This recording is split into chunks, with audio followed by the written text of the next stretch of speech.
Así lo dice Oscar. Genocidio. Cuando el 13 de julio de 1994 el régimen de Fidel Castro hundió el remolcador 13 de marzo, no existía otra palabra con más exactitud que describiera el crimen perpetrado contra los tripulantes del remolcador 13 de marzo. Las víctimas sobrepasaron los 30, más de la mitad eran niños. Genocidio. El 13 de julio zarpó de la bahía de La Habana el remolcador 13 de marzo con una carga humana de 74 personas, hombres, mujeres y niños, armados con la determinación de vivir en libertad. El primer comunicado emitido por el régimen castrista se refería a un naufragio accidental. De inmediato culparon a las emisoras de radio de Miami por promover el éxodo que acontecía a diario. Como si fuera el embullo y no la desesperación y la represión lo que motivaba a los cubanos a lanzarse al mar en frágiles embarcaciones. A pesar de la rígida censura que prevalece en la isla, el testimonio de las víctimas no tardó en conocerse. Entre sollozos, María Victoria García contó cómo fueron embestidos por otras embarcaciones. Aferrada al cadáver de su hijo de 11 años, vio como la fuerza de las mangueras de presión usadas contra ellos se lo arrebató de los brazos. En aquella noche de terror, se escucharon los gritos de madres que suplicaban que no utilizaran las mangueras contra ellas. En aquella noche de espanto, volaron los cuerpecitos de niños que eran lanzados al mar por la presión de los chorros del agua. Otros desaparecieron en la oscuridad del mar a consecuencia de los remolinos formados por las embarcaciones que con el frenesí de tiburones hambrientos cebaban su odio girando alrededor del remolcador mientras lo hundían. El testimonio de Janet Hernández fue particularmente desgarrador. 4 barcos nos embistieron hasta partir el remolcador en 2. Una caja de madera cayó al mar, tratamos de llegar a ella. Yo vi como los remolinos de agua se llevaban a los que trataban de llegar a ella. Los vi como desaparecían en el mar. El remolino se los llevó. A mi cuñada, a su niño, a su tío.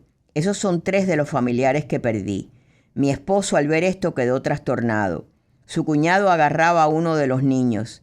Salimos a buscar al otro niño. Cuando salimos del barco, yo siento que el niño se había ahogado y aún así me tenía el pie agarrado. Y cuando me sacan, que lo voy a coger, se desprendió y se me fue. Se me fue y no lo pude alcanzar. Eso fue terrible. Había una niñita inflada como un sapito, inflada de tanta agua. Murieron 24 niños. Mi sobrino que perdió a su madre me pregunta, ¿por qué los buzos no sacan a mi mamá y a mi hermanito? Gerardo Pérez, que perdió a su único hijo, contó cómo se burlaron de quienes fueron a reclamar los cadáveres a la seguridad del Estado. Le dijeron que para qué, que esos eran unos perros contrarrevolucionarios. Los vecinos del Cotorro, Guanabacoa y Arroyo Naranjo, de donde son la mayoría de las víctimas, celebraron velorios en las casas con fotos de sus seres queridos. La presencia de la policía castrista no pudo amedrentar al gran número de personas que pasaron por ahí ofreciendo sus condolencias y solidaridad. En aquella ocasión, el presidente Bill Clinton deploró el hecho, calificándolo como un ejemplo de la brutal naturaleza del régimen de Fidel Castro. El Papa Juan Pablo II envió sus condolencias a los familiares. El obispo de La Habana, Jaime Ortega, declaró que el hundimiento del remolcador no parecía un hecho fortuito y pidió el esclarecimiento del mismo, calificándolo de una crudeza que apenas puede imaginarse. Era la época que pensaban que Fidel Castro podía encabezar los cambios en Cuba. ¿No es hora ya de que la comunidad internacional alce su voz de condena cuando han existido semejantes atrocidades? ¿Hasta cuándo el mundo puede permanecer sordo y ciego ante el asesinato de niños indefensos? Yo me pregunto si piensan los inversionistas extranjeros seguir aportando su capital para que el régimen de Díaz-Canel y Raúl Castro continúe cometiendo crímenes tan espantosos como este. Y me pregunto si no les remuerde la conciencia en aquella ocasión a los diputados mexicanos que donaron un día de salario a Fidel Castro para comprar petróleo. Me pregunto si pensaron que tal vez ese fue el combustible que utilizaron las embarcaciones que hundieron el remolcador 13 de marzo con niños a bordo. Pobre Cuba. ultrajada y esclavizada.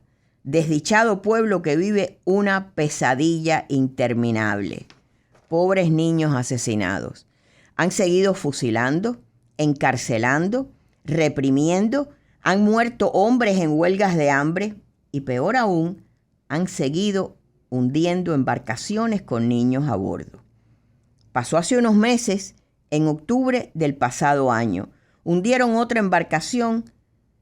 De las 5 víctimas, una era una niña de 2 años, Elizabeth Meizoso. Su madre testificó, a pesar de las amenazas, que había sido un crimen, que les gritaron que partirían la lancha en 2, y así mismo lo hizo la patrullera castrista. El régimen lo calificó de accidente. La embajada americana en Cuba, demasiado ocupada en promover los negocios en Cuba, ofreció condolencias por el accidente, a pesar de conocer mejor que nadie el nefasto récord de crímenes en alta mar del régimen de La Habana.